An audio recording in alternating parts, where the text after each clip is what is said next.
All right, yeah. So over the last month or so, I've been making endless amounts of videos explaining a lot of the things that I find wrong with NBA 2K25. I read the comments and I'm fully aware that some of you guys may see this as redundant, repetitive, annoying, and some of you may have even unsubscribed. I completely understand, and I knew what I was getting myself into when I set down this path. It was my own personal way of creating balance. Prior to the release of NBA 2K25 and about a month after that, I was making a bunch of videos explaining the good things about NBA 2K25, all of the new features, sharing a ton of information that the dev team said was going to be incorporated into this new version of 2K. I was really excited for this new iteration, and I'm sure my enthusiasm came across in the videos that I was uploading during that time. This may have encouraged some of you guys to actually go out and buy the game, and may have even influenced a lot of you guys to spend more time on the game than you otherwise would have. After the first month and all the changes to gameplay, all of the patches, I realized where 2K25 was headed. Needless to say, after all the patches, I don't like the trajectory of gameplay for 2K25. I have made so many builds within that first month that I felt at least one of them would be patch proof. Damn near every single build that I bring out currently feels like it's been affected by the patches. They don't play not nearly the same as when I first created them. I'm hella curious to read how many of you guys have experienced the same thing with your builds. Man, I tell you though, I'm really disappointed because I was anticipating a legend grind, which is why I spent so much money within that first month. After that first month, I showed you guys my microtransaction history.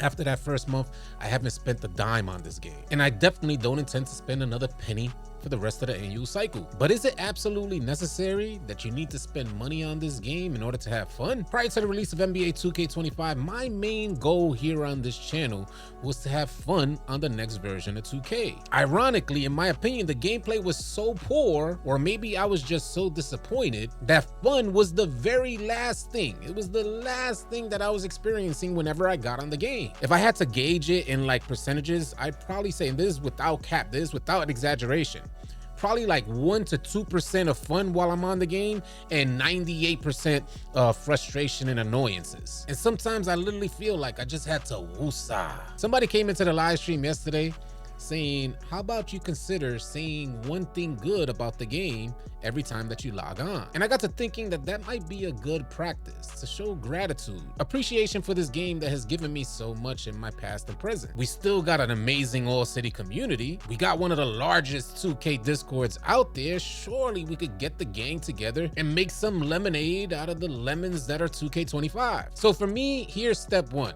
And this is gonna be a work in progress, so I know y'all opinionated, so you're gonna leave your feedback in the comments. It's all good, I get it. That's why the 2K community is what it is because we share our thoughts and we don't hold nothing back. But I'm gonna do my best to change my outlook on 2K. It's already a given that we cannot take this game seriously. The main reason for buying Boost and buying Gatorade is because we like to compete. The main reason I would spend so much money throughout the annual cycle through microtransactions is because I'm highly competitive when I get on 2K games, but 2K25 has already showed us that you cannot be competitive in this game because it's all RNG. 2K is scoring those buckets, 2K is making those plays. It's not you. Locking that into my mind now, I say, well, then there's no reason for microtransactions. There's no reason for me to make another build. There's no reason for me to buy boosts. The gameplay is completely out of my hands. It's all in 2K's hands. Further proving this theory of not needing to buy boosts anymore, I went out there yesterday. I haven't played the game in a while, but I went out there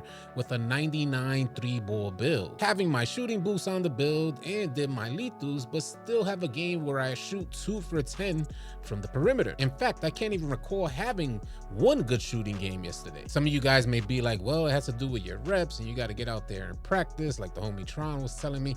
Well, it's just a lot of repetition. And I'm like, well, how much repetition does 2K want from me? I've been playing this game for 25 years. Should a veteran player have to invest this much of themselves in order to knock down wide open shots? It honestly felt like yesterday's shooting was just completely out of my hands. Getting back onto NBA 2K24 without playing for months, I'm on that game shooting lights out, crabbing, getting in between defenders, knocking down shots with the tightest, smallest windows of opportunity. And that's without reps. That's without playing 2K24 for the longest time. Getting off 2K25 for a couple weeks, trying to get back on, and you feel like just a noob. The game feels completely different. And that was with boost, and that was with lethals. So if you're shooting 2 for 10 with boost, with lethals, and a 99 3-ball with the Patty Mills jump shot, then what the hell does shooting look like if you don't have boost? If you're not using one of the best jump shots in the game, if you didn't do your lethals, does that mean every game is gonna shoot like 0 for 10? So when we're here thinking about ways to have fun on 2K,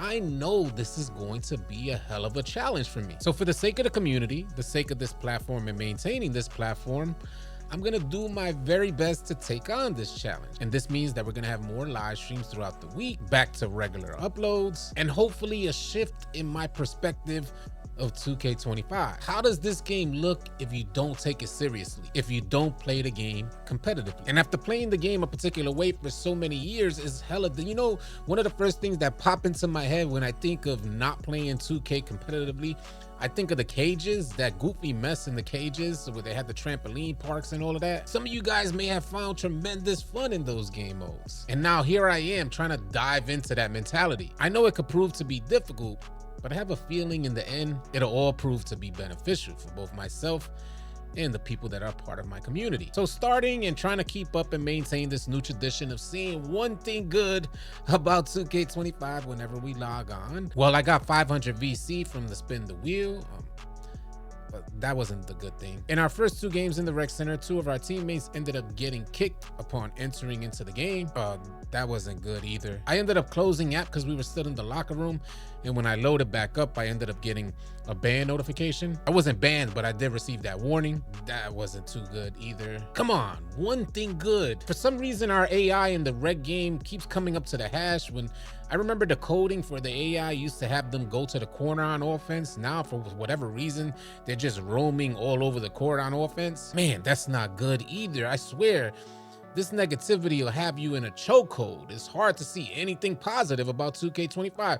But if I had to label one thing good, we did go into the Pro-Am later on yesterday evening, and the Pro-Am court looks super dope. I don't know whose court it was. We played against some random team, and there was something about the Pro-Am arena that just looked dope. There was a certain sense of realism. That's one thing about NBA 2K25 is that the gameplay looks amazing. I don't know what they did in the Proving Ground arena. It has like this yellow tint over it that they need to remove. I don't know what Instagram filter they got over the Proving Grounds, but if they just removed that Instagram filter, that game mode would look super dope. So if I had to say one thing good about 2K25 starting this tradition, is that graphically 2K25 does look awesome. I'll do my best to spend the rest of the day playing 2K25 to find one more thing good to say about 2K25 for tomorrow's video. Now, as I mentioned earlier, my intention is to get out there with the community, get out there with you guys, the viewers, and the people in our Discord. This means way more runs, way more live streams, hopefully leading to way more fun. Our Discord community is free to join.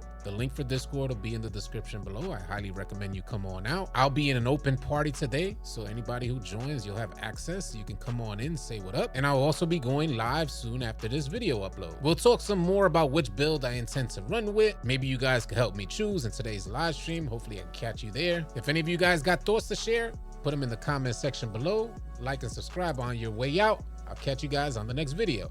Easy, y'all. If you guys are tired of running with randoms and you're looking for players to run with on NBA 2K, come on out and join the AllCity 2K Discord. The link will be in the description below. Find players and get runs now. Drop a like and drop a sub on your way out. Leave your thoughts and comments in the comment section below. I'll catch you guys on the next video. Easy, y'all.